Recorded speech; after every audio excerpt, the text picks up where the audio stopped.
வணக்கம்.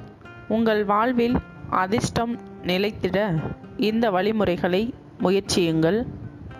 ஒவ்வொருவருக்கும் ஒவ்வொரு விதமான பிரச்சனை இருக்கும். இவற்றில் சில பிரச்சனைகளுக்கு நம்மால் எளிதில் தீர்வுகளை காண முடியும். ஆனால் நம்மால் தீர்வு காணவே முடியாத அளவில் சில பிரச்சனைகள் இருக்கும். இம்மாதிரியான பிரச்சனைகளுக்கு நம் சாஸ்திரங்களும் புராணங்களும் தீர்வளிக்கும். கோபத்தை குறைக்க. கோபம் மிகவும் ஆபத்தானது.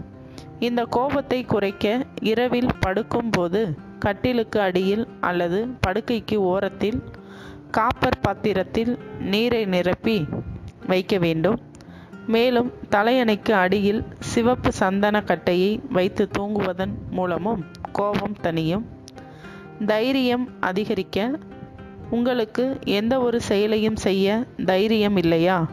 அப்படியெனில் தலையணைக்கு அடியில் தங்கம் அல்லது வெள்ளி ஆபரணங்களை வைத்து தூங்குங்கள். வேண்டுமானால் வெண்கல பாத்திரத்தில் நீரை நிரப்பி கட்டிலுக்கு அடியில் வைத்து தூங்கலாம். அதிர்ஷ்டம் தேடி வர. இதுவரை உங்களுக்கு எதிலும் அதிர்ஷ்டம் இல்லாவிட்டால் வெள்ளியால் ஆன மீனை தலையணைக்கு அடியில் வைத்தோ அல்லது நீர் நிரப்பிய வெள்ளி பாத்திரத்தில் வைத்தோ தூங்குங்கள். கண் திருஷ்டியிலிருந்து விடுபட 21 நாட்கள் இரவில் படுக்கும்போது இரும்பு பாத்திரத்தில் நீரை நிரப்பி கட்டிலுக்கு அடியில் அல்லது படுக்கைக்கு அருகில் வைத்து தூங்குங்கள். அதோடு நீல நிற கல்லை தலையணைக்கு அடியில் வைத்து தூங்குங்கள். இதனால் கண் திருஷ்டி விலகும். மேலும் விவரங்களுக்கு சேனலை சப்ஸ்கிரைப் செய்யவும்.